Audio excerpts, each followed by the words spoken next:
नमस्कार दोस्तों, concept of physics में आप सभी का स्वागत है। मैं हूं मुकेश कुमार और आज ये मेरी तीसरी क्लास है इलेक्ट्रोस्टैटिक्स की। इस क्लास में मैं इलेक्ट्रिक फ्लक्स से आगे की जो कॉन्सेप्ट है कि इलेक्ट्रिक फ्लक्स और फर्दर किस तरह से यूटिलाइज किया जा सकता है ना, तो उस पर जो है आज क्लास लेनी है मुझे। देखिए, जिस तरह से बताया गया कि कोई भी सरफेस अगर रखा हुआ है, कोई भी पृष्ठ अगर रखा हुआ है इलेक्ट्रिक फील्ड में, तो उससे जो लाइन ऑफ फोर्सेस पास करेंगे तो इलेक्ट्रिक फ्लक्स हम क्या निकाल लेते थे, ई डॉट ए करके निकाल लेते थे। एरिया वेक्टर और इलेक्ट्रिक फील्ड का मल्टीपल करके निकाल लेते थे डॉट प्रोडक्ट में। इसी चीज को गॉस साहब आते हैं और दिमाग लगाते हैं। वो कहते हैं कि अगर किसी भी चार्ज के चारों तरफ अगर गॉसियन सरफेस बना दो तो उस गॉसियन सरफेस से निकलने वाला जितना भी इलेक्ट्रिक फ्लक्स होगा वो Q अपॉन एप्सिलॉन नॉट के बराबर होगा। कितना एकदम सटीक बात कह दिया कि कोई भी क्लोज्ड सरफेस से निकलने वाला इलेक्ट्रिक फ्लक्स जो होगा वो Q अपॉन एप्सिलॉन नॉट होगा। इसी चीज को यहाँ पर देखो क्या दिया, किसी बंद पृष्ठ से गुजरने वाला कुल विद्युत फ्लक्स, किसी बंद पृष्ठ से, और उसी बंद पृष्ठ को गॉसियन सरफेस कहते हैं। उसी बंद पृष्ठ को क्या कहते हैं, गॉसियन सरफेस कहते हैं। तो कह रहा है कि कुल विद्युत फ्लक्स उस पृष्ठ पर उपस्थित कुल आवेश Q का 1/एप्सिलॉन नॉट गुना होता है ना। क्या बोला कि किसी बंद पृष्ठ से गुजरने वाला कुल विद्युत फ्लक्स उस पृष्ठ पर उपस्थित कुल आवेश Q का 1/एप्सिलॉन नॉट गुना होता है। अर्थात फाई जो देख रहे हैं, phi Q upon epsilon naught होता है। Q यहाँ पर एप्सिलॉन नॉट जो है वो वायु अथवा निर्वात की विद्युतशीलता है। बोला ऐसा होता है क्या, तो चलो दिखाओ, सत्यापित करके दिखाना है ना। सत्यापित करने की बात कर दिया। जब तक सत्यापित नहीं होगा तब तक बात कैसे पता चलेगा कि Q अपॉन एप्सिलॉन नॉट होता है। और इसी पर जो है 12th में जो है भर के सवाल पूछा जाता है ना, प्रूफ करने के लिए। चलो थोड़ा आगे बढ़ते हैं। मान लेते हैं कि माना कि एक बिंदु आवेश जो है Q चार्ज एक बंद पृष्ठ से भीतर एक O बिंदु पर एक चार्ज ले लेते हैं। ठीक है, यहाँ पर एक O बिंदु ले लिए, बिंदु चार्ज, पॉइंट चार्ज पहले भी हमने बताया है ना। पॉइंट चार्ज ले लेते हैं। इस पॉइंट चार्ज से, क्योंकि क्लोज्ड सरफेस है, कहीं पर एक सरफेस ले लेते हैं, है ना। ये एक सरफेस हमने बना लिया, एक यहाँ पर प्लस Q चार्ज ले लिया, और इसी जगह पर मान लेते हैं कि इस तरह का कोई सरफेस हमने लिया था, है ना, और यहाँ पर एक Q चार्ज रखा था, और इस जगह पर एक, क्योंकि गोला है, गोला पर एक छोटा सा जो है एरिया हमने काट लिया और इसको बोल दिया कि ये DA है। वही यहाँ पर हमने लिया है, एक DA लिया है ना, छोटा सा एरिया कट किया है, उसको DA बोल दिया है। ठीक है, और यहां से लेकर के यहां तक इसको हमने R कह दिया है। जो यहां से लेकर के यहां तक है उसको R कह दिया है। ठीक है, अब चूंकि ये सरफेस है, गोल सरफेस है ना, गोल सरफेस है, वहां पर कट लिए हैं, तो यहां से इस तरह का एक शंकुनुमा कोण जो है बनाएगा, है ना। एक शंकुनुमा देखो कोण बना रहा है यहाँ पर, इस कोण को डी ओमेगा बोलते हैं। डी ओमेगा मान लेते हैं, डी ओमेगा है ना, डी ओमेगा मान लेते हैं। ठीक है, वो पॉइंट है यहाँ पर। फिर इसी तरीके से जो है ये डी ए है, एक पॉइंट यहाँ पर पी मान लिए, और चूंकि इसी पी के चारों तरफ क्या है, इसी पी के चारों तरफ जो है छोटा सा एरिया कट लिए हैं, ऐसा हमने कर दिया। तो देखा गया कि डी फाई ई जो निकालेंगे, चूंकि टोटल सरफेस का निकालना है, ये देने का मतलब है कि इंटीग्रेट करके मतलब टोटल का निकाल लेना है ना, इंटीग्रेट करके टोटल का निकाल लेना। तो डी फाई ई जब किए तो ई d A dot D A जो फॉर्मूला पहले भी था, जो कि ई ए करके होता था, अब यहाँ पर ई डी ए, क्योंकि छोटा सा एरिया लिया है ना, यहाँ पर छोटा सा एरिया लिया है, तो डी ए।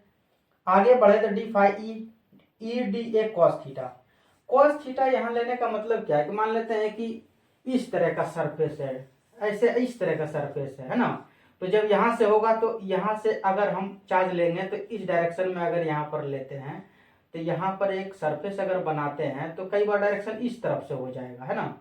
तो डी कॉस थीटा लेने का मतलब है कि कहीं पर अगर ये एरिया टेढ़मेढ़ हो गया, है ना, टेढ़मेढ़ हो गया मतलब अगर किसी तरह से उतार चढ़ाव हो जाता है इस एरिया में तो एंगल बनेगा तो उसको सीधा कर लेंगे हम, इसलिए यहाँ पर लिया गया है कॉस थीटा। इसके बारे में ज़्यादा नहीं ध्यान देना है, यहाँ पर ध्यान देते हैं। तो डी फाई के लिए क्या करेंगे, हम लोग क्या जानते हैं, ई के लिए क्या लिखते हैं, के क्यू ओपन आर स्क्वायर, बिल्कुल के क्यू ओपन आर स्क्वायर लिखते हैं। और डी ए जो है, और ये जो देख रहे हैं कि डी ए कॉस थीटा वो एरिया है। अब यहाँ पर डी फाई के क्यू तो के क्यू ही रह गया, d A cos theta upon are square, ये आर को उधर कर दिए, है ना, आर को इधर नीचे लेकर के आए हैं। और यहाँ पर ध्यान दो कि d A cos theta upon are square जो है इसी को डी ओमेगा बोल देते हैं, है ना, डी ओमेगा बोल देते हैं। समझ में नहीं आया, ध्यान देना। हम लोग एक चीज पढ़ते हैं कि कोई भी अगर गोला है, कोई भी अगर गोला है, ठीक है, गोला है इस तरह से लिखते हैं गोले को, कोई भी अगर गोला है और गोला पर यहाँ एक सरफेस पर हमने काट अगर कर लिया डी ए और यहाँ से अगर इस तरह से मिलता है तो यहाँ ये डी ओमेगा, इसी को हम अभी बोल रहे थे डी ओमेगा। तो डी ओमेगा बराबर होता है, ये जो देख रहे हैं डी ए एरिया अपॉन ये जो आर है, आर स्क्वायर होता है, ये होता है आर स्क्वायर। ये तो छोटे से के लिए अगर पूरा एरिया हो गया तो पूरा एरिया अगर हो जाएगा तो वो हो जाएगा 4, क्या देखना, पूरा एरिया अगर हो जाएगा तो 4 पाई आर स्क्वायर होता है ना गोले का क्षेत्रफल, तो गोले का क्षेत्रफल 4 पाई आर स्क्वायर होता है और उतना अपन आर स्क्वायर कर देंगे तो आर स्क्वायर कट जाएगा। तो 4 पाई स्टेरेडियन होता है ना, गोले का जो संपूर्ण एंगल होता है वो 4 पाई स्टेरेडियन होता है। तो 4 पाई स्टेरेडियन तो हो गया पूरे सरफेस का, लेकिन मुझे क्या लेना है, मुझे लेना है केवल और केवल डी फाई मतलब छोटा सा एरिया लेना है। तो छोटे सा एरिया अपन वो आर स्क्वायर, तो छोटे सा एंगल, है ना, छोटे से एरिया अपन आर स्क्वायर, अब ये छोटे सा एंगल डी ओमेगा निकल के आया। अब जब डी ओमेगा निकल के आता है तो यहाँ देखो डी ओमेगा लिए हैं, हमको पूरे सरफेस का निकालना है, क्योंकि गॉसियन सरफेस तो ये पूरा हो जाएगा ना, गॉसियन सरफेस पूरा हो जाएगा और पूरे से निकलने वाला फ्लक्स जो इलेक्ट्रिक फ्लक्स होगा उसको हमको काउंट करना है। तो ऐसी स्थिति में क्या होगा कि यहाँ पर जो है पूरा इंटीग्रेट पूरे कर दिया है ना, पूरे सरफेस का निकालना है तो डी ओमेगा, और डी ओमेगा ये जो देख रहे हैं ये जब पूरे सरफेस का निकालेंगे, पूरे सरफेस का निकालेंगे तो ये 4 पाई हो जाएगा ना, अभी अभी हमने बताया कि पूरे सरफेस का 4 पाई आर स्क्वायर अपन आर स्क्वायर करेंगे तो 4 पाई स्टेरेडियन आएगा। तो यहाँ 4 पाई है, 4 पाई से जब इसी चीज को, क्योंकि के क्या है 1/4 पाई एप्सिलॉन नॉट है और इंटू क्यू, और ये गुना 4 पाई, तो 4 पाई से 4 पाई कट गया तो आ गया फाई ई बराबर क्यू अपन एप्सिलॉन नॉट। ये पूरा का पूरा जो है प्रूव्ड हो गया कि कोई भी क्लोज्ड सरफेस से जो इलेक्ट्रिक फ्लक्स निकलेगा वो क्यू अपन एप्सिलॉन नॉट होगा, क्यू अपन एप्सिलॉन नॉट होगा। ध्यान देना, यहाँ पर हो सकता है कि कुछ कटिंग हो रहा है तो मैं फिर से रिपीट कर दे रहा हूं, है ना, थोड़ा सा कटिंग दिख रहा है वहां पर, ध्यान देना। क्या बोले हम, यहाँ पर ये चीज जो है फाई ई लिए हुए हैं, क्या लिए हुए हैं, फाई ई बराबर क्या लिखे वहां पर, पूरा इंटीग्रेशन क्या, के क्यू और डी ओमेगा, यही तो लिखे थे, है ना, यही लिखे थे। और यहाँ पर क्या हो जाएगा, के क्यू और ये डी ओमेगा को इंटीग्रेट कर देंगे तो इसके बदले में क्या आ जाएगा, क्योंकि इसका लिखने का मतलब क्या, पूरे सरफेस पर, गोले का संपूर्ण सरफेस पर जो है सरफेस को लिया जाएगा इसके अनुसार से, पूरा एंगल सरफेस, पूरे सरफेस के द्वारा जो सेंटर पर एंगल बनाया जाएगा। छोटा सा सरफेस लेंगे, छोटा सरफेस तो डी ओमेगा लेंगे। अगर यही बढ़ते जाएगा एंगल, देखो बढ़ते जा रहा है, बढ़ते जा रहा है, बढ़ते जा रहा है, बढ़ते जा रहा है, पूरे सरफेस को जब कवर कर देगा तो यहाँ के द्वारा इस पॉइंट पर जो एंगल बनेगा वो बन जाएगा 4 पाई, है ना, स्टेरेडियन, 4 पाई स्टेरेडियन बन जाएगा एंगल। तो इसके बदले हम लिख सकते हैं क्या, के क्यू 4 पाई डायरेक्ट लिख देते हैं क्योंकि पूरे सरफेस का है। के के लिए क्या लिखते हैं, 1/4 पाई एप्सिलॉन नॉट लिखते हैं। ये क्यू का क्यू है और ये हो गया 4 पाई। 4 पाई से 4 पाई कट हो गया तो यहाँ पर क्या आया, क्यू अपन एप्सिलॉन नॉट आया।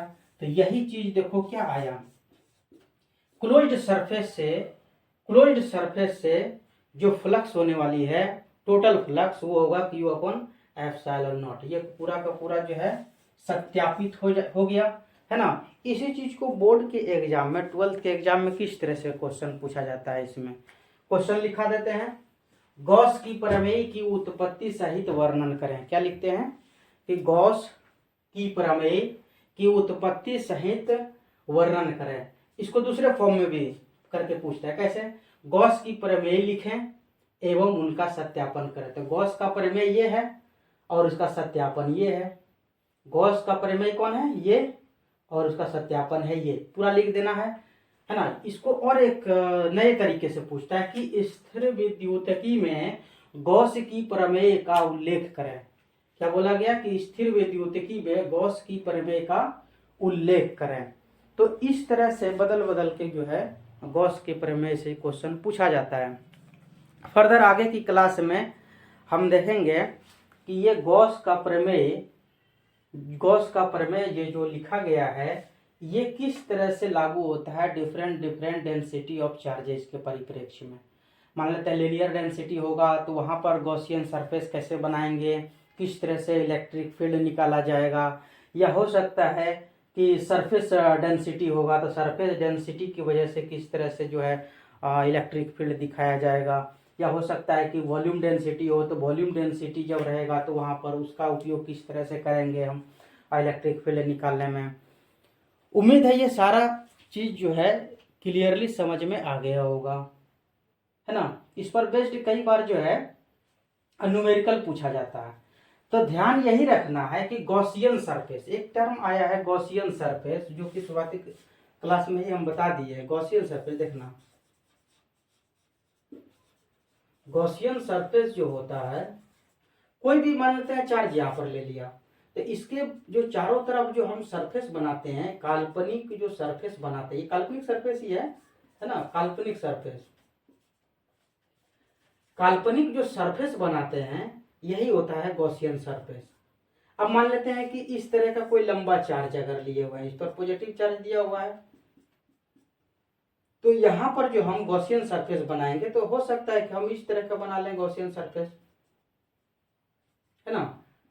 तो ये जो क्लोज्ड सरफेस काल्पनिक रूप से किसी भी चार्ज क्वांटिटी जो है, क्वांटिटी ऑफ चार्ज के को घेरने के लिए, क्वांटिटी ऑफ चार्ज को घेरने के लिए जो हम क्लोज्ड सरफेस बनाते हैं वही जो है गॉसियन सरफेस होता है ना। वही क्या होता है, गॉसियन सरफेस होता है।